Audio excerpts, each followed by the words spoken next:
Are you good? I think I'm good. Let me ask you this.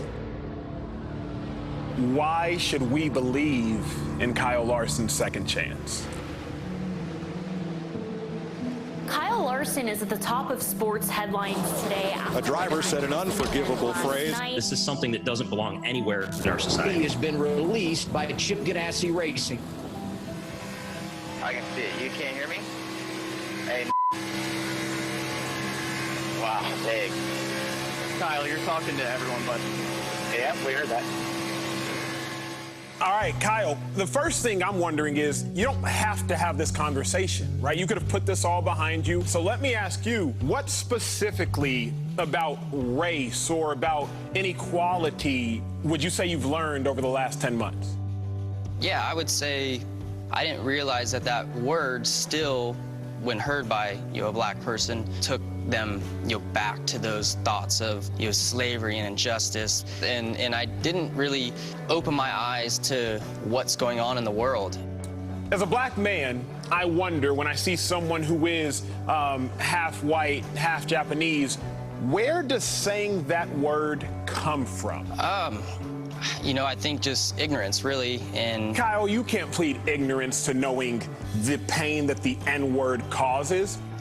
I am, I'm definitely sorry for saying that word. I think, maybe being around a small group of people and allowing that word, I knew better than to say something like that, but I allowed myself to be comfortable enough with that group to say it. You said we use this word casually.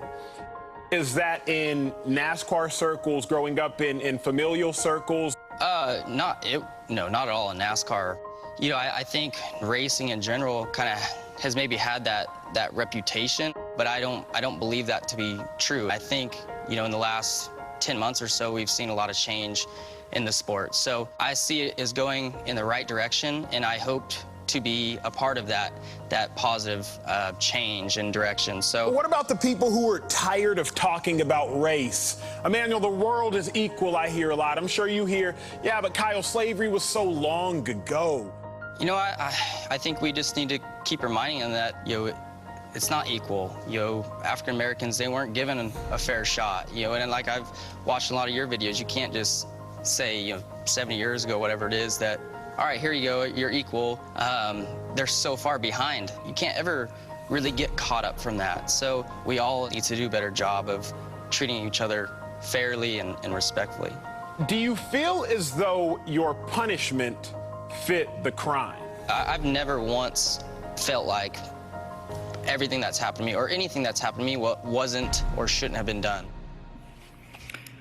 Yeah, I just want to say I'm sorry. Last night I made a mistake and said in response to your apology, so many people said he's not sorry for what he did. He's sorry he got caught.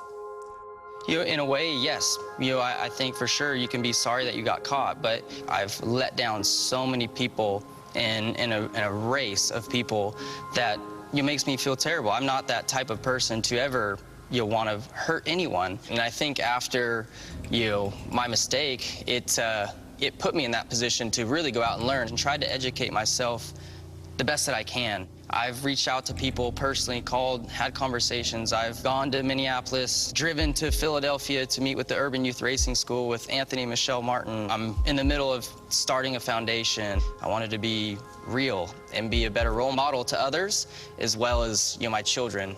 Well, Kyle, I fervently believe, and I say this all the time, racial equality and understanding, it's not a finish line we'll cross, but it's a road that we'll travel. So continue and continue and continue to travel on that journey, my friend. Thanks for joining me. Yeah, thanks a lot. Thanks for having a conversation with me.